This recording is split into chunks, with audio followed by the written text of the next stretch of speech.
Hey guys, welcome back to a new video. I'm Stephanie West. I'm a licensed counselor here in the state of Michigan, and I am owner and operator of In Progress Counseling. This isn't a new topic, but we're going to frame it in a different way today. Months and months back, we talked about the idea of a post-mortem, and that was both here and on the podcast at Healing Through Pain. And what we're going to invite in today is the idea of reflecting and how important reflecting on our experiences actually is to make meaning out of what has happened.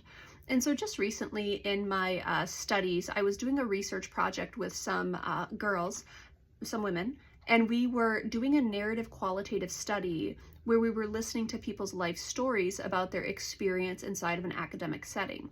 Now, we went into it with a presupposition that there would be like learning that happens over the course of the semester. So we already went in with that bias, if you will. We assumed that students got something out of the course.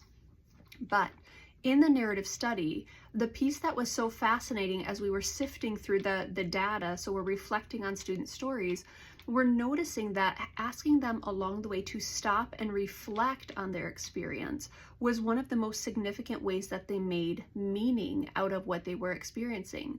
So they were able to pause, reflect back, and say, this felt significant, or this felt unhelpful, or I'm not sure I got a lot out of this, or oh my word, this new understanding is going to propel me in new ways. But it was the act of reflecting after an experience that helped them make meaning out of their experience. And so often we can go on autopilot and we can just have experience after experience after experience without stopping to check in on, hey, what was that to me?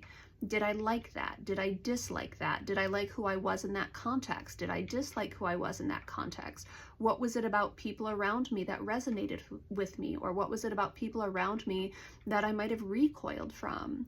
There's not only a lot of self-knowledge, but there's a lot of contextual knowledge. So knowledge about myself and the world around me, myself in the world around me, that I can gain when I reflect back on something, when I ask myself questions about what happened. So like, how did I feel about that? How did I want to do that differently? How could I do it differently next time? What skills might I still need?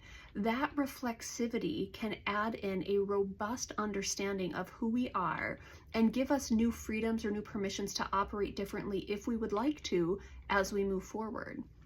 But it's the act of reflecting on things that invites in the meaning. If I stay autopiloted and I just do the next thing, do the next thing, do the next thing, the chances of me growing in a more intentional and healthful direction, it's less likely because I'm not yet taking inventory of where I'm at, what that is to me, and then intentionally deciding where might I want to go or what might I want to do once I understand myself in this context.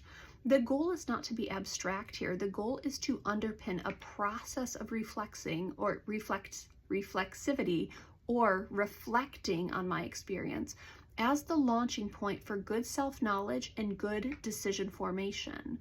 Once I know more about myself and understand myself in context better, I can make decisions accordingly.